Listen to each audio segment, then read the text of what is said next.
Kailangan kong makita si Elisa. Nasaan siya? Bakit kami maril, Dave? Ano yan? Tinatakot mo ko?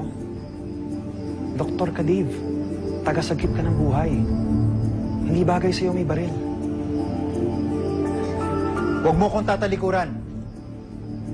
Nasaan nga si Elisa? Alam nyo, tatawa sa inyo kung bakit niya lahat hinahanap si Elisa. I just got a message from Michael. Kinitap ni Elisa ang mga anak niya. I'm not surprised to hear that. Tatay si Michael ang mga nang kinidnap na bata. Natural lang na hanapin niyo si Elisa. Pero ikaw, Dave, what's your take on this, ha?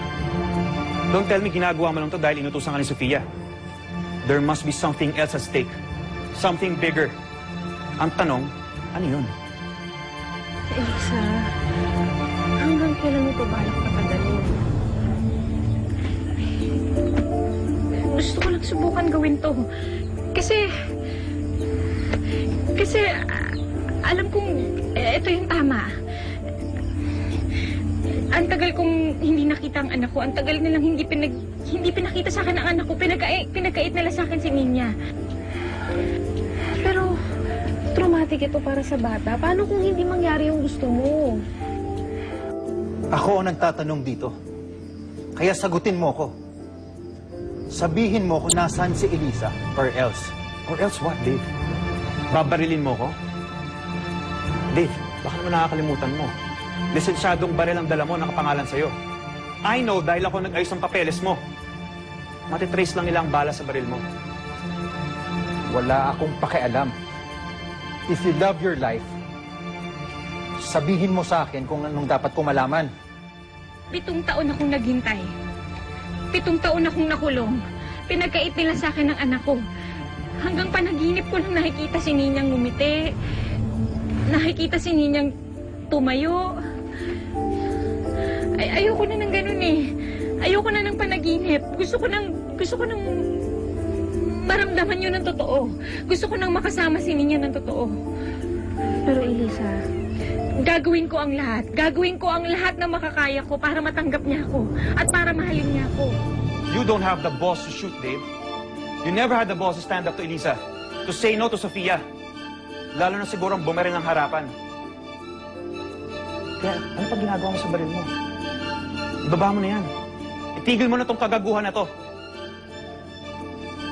Lumabas ka na, Dave. Bago pa kita kasuhan ng katakot-takot. Medical license pa lang, takot ka nang mawala. Paano pa kaya pagkalayaan mo ng tinanggal ko sa'yo? Get out. Now!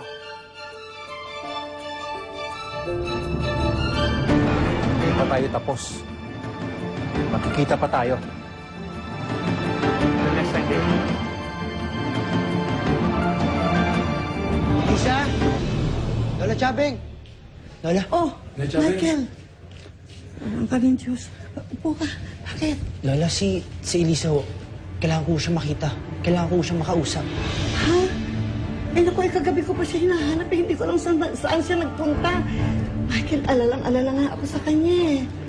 Naku, Lola, importante ko na makita ko si Elisa. Ba't naman kailangan mo makausap si Elisa? Dahil hawak po ni Elisa yung mga bata. Kinidnap ni Elisa sila Ninya at Michelle. Ha? Ako yan ako. Hindi kita. Lola? Lola? Ay, sabi ko. Lola?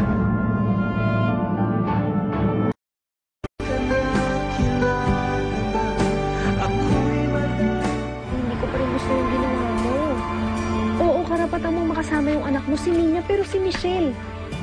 Eh, hindi mo siya dapat patagalin dito. Hindi ko naman sinasadyang kunin yung bata eh. Nakita ko na lang yan sa likod ng sasakyan namin eh. Pero bumalik naman ako para ibalik siya sa yaya niya. Pero pagbalik namin doon, wala, nagkagulo na ang lahat. Okay, alam pa nang gawin natin, ha? Isoli natin.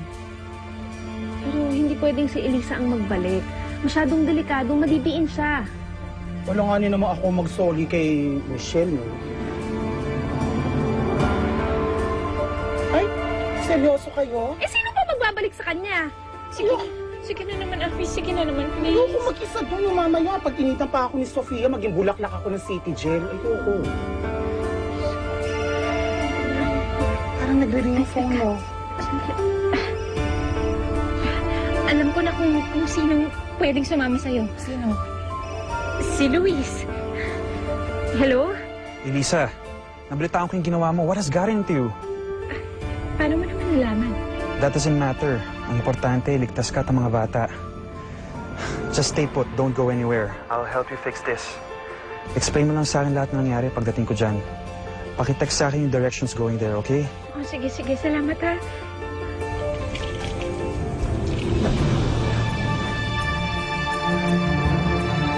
Pupunta na daw si Luis dito.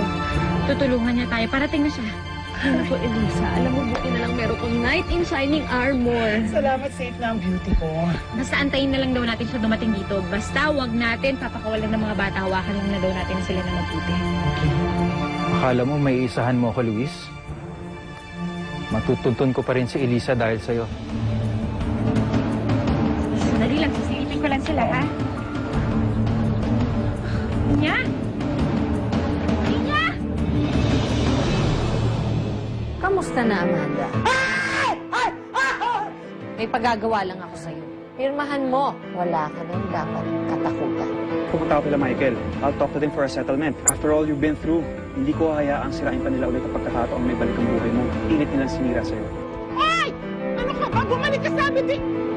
Huwag kang kikilos. Kukunin ko ang bata. Awa ka naman sa bata. Kinidnap lang namin yan. Kikidnapin mo pa ba? OA naman yun, di ba?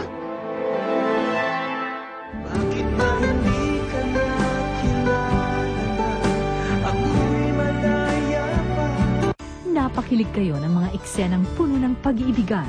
Hatid ng ikaw sana, kapartner ang Sunsilk Fruitamin